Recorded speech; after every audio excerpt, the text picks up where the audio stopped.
BuzzFeed dug up an old quote from Donald Trump, talking about a large-scale terror attack 19 months before 9/11. In his 2000 book, The America We Deserve, Trump wrote, "I really am convinced we're in danger of the sort of terrorist attacks that will make the bombing of the 1993 Trade Center look like little kids playing with firecrackers." Predictive programming is a form of mass mind control, used to make the population more accepting of planned future events. The media you are about to see was either created or released before September 11, 2001.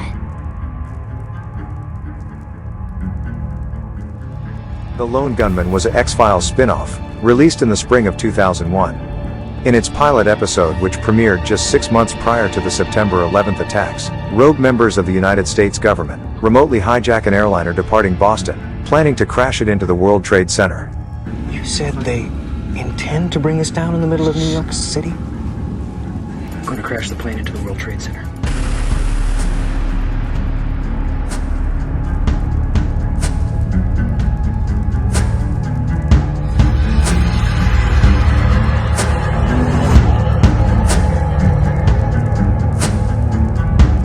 The whole world is about to explode. What do you do? I just want to know where to put the camera.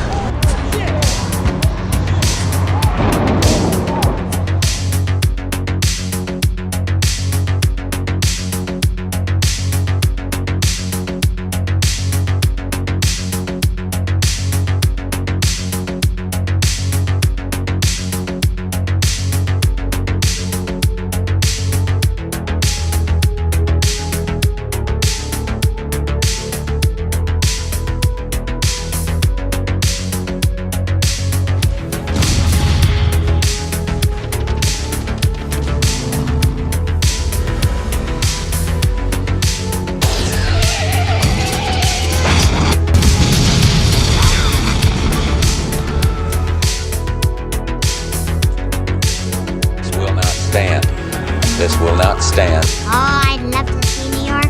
We could all go with the bus company's special super sitter fare.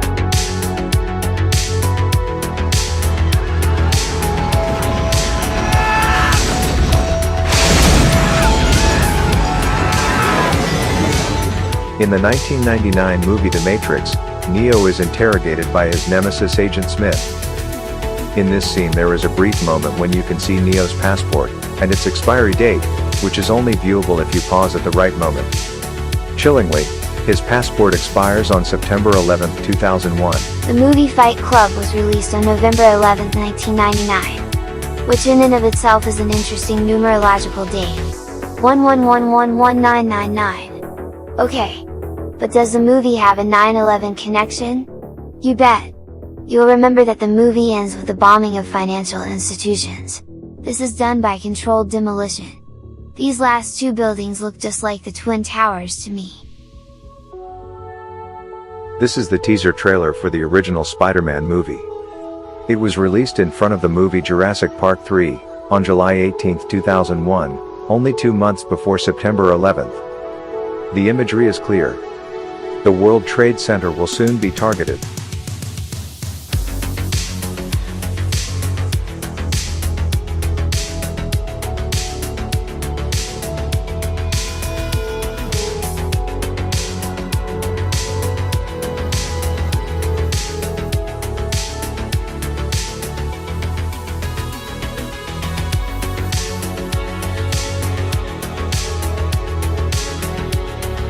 This was a Flash arcade game where players shoot down planes heading towards the towers, and if a plane hit the towers, it would pancake. Ocean's 11 was released on December 7th of 2001, and its controlled demolition scene had to be changed in post-production after the events of September 11th. In the theatrical version the scene is overlaid with CGI. However, the original footage shot for this was of the New York hotel and casino, all filmed before the attacks. Did the producers feel that it was too close to reality? Or were the elites covering their obvious tracks? You can still see the original here where you can easily pick out the Empire State Building. This is the World Trade Center Building 7, which is the only building in history to collapse into its own footprint because of fire. It was not hit by either plane. Amazing that it came crumbling down exactly like a controlled demolition.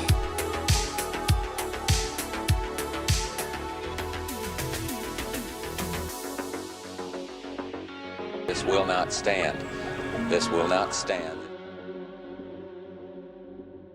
In the 1985 classic Back to the Future, at a scene called the Twin Pines Mall, we will bear witness to a sudden surprise terrorist attack, perpetrated by a group of Muslim terrorists.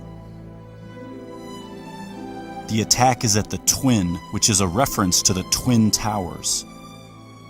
When we turn the sign upside down, the digits on the clock read 911 or 911. Also at this scene, Doc shows us two stopwatches, both of which display encoded 911s. Is this only a coincidence? The pines are the towers, and this symbol system is confirmed in Back to the Future Part 2, where we see the twin pines appear again on a projection movie screen in Marty's future house. Marty's family gathers around the movie screen, and the twin pines actually morph into the twin towers. This is because the twin pines are the twin towers. The pines are the towers. Pines, towers. And the Twin Pines Mall is the Twin Towers Mall, which is why all the clocks here secretly say 9/11 and why there will be a Muslim terrorist attack resulting in the destruction of the Twin Pines, or the Twin Towers. But the appearance of the towers is not a random backdrop, as we can see the Statue of Liberty lurking just as secretly as the towers, making this scene a secret recreation of New York City, where Marty's family has gathered to stare at Ground Zero. Of these three characters staring at Ground Zero, one of them is completely upside down. But in the entire Back to the Future saga, this is the only time when an upside-down character will ever appear. The hint being given here is to observe the scene from his perspective by turning it upside down.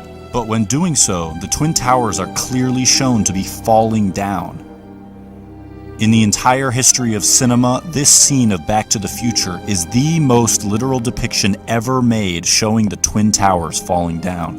So how is it possible that this scene would occur in a story that already contains a terrorist attack by Muslims at the Twins on 9/11, where the Twins are the Twin Towers, which then execute Hollywood's best depiction of the Twin Towers collapse?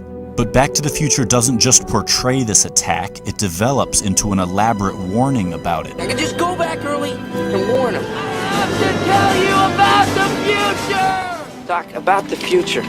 You will be shot by terrorists.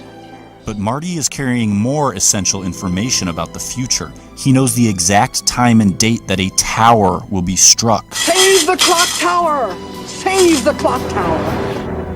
Don't forget to take a flyer. Save the clock tower! In a story we already suspect of being a 9/11 warning, how is it possible that this phrase appears on a flyer telling the future? Then, when the tower strike takes place, a giant flaming 9/11 is ignited in the street. BuzzFeed dug up an old quote from Donald Trump talking about a large-scale terror attack 19 months before 9/11.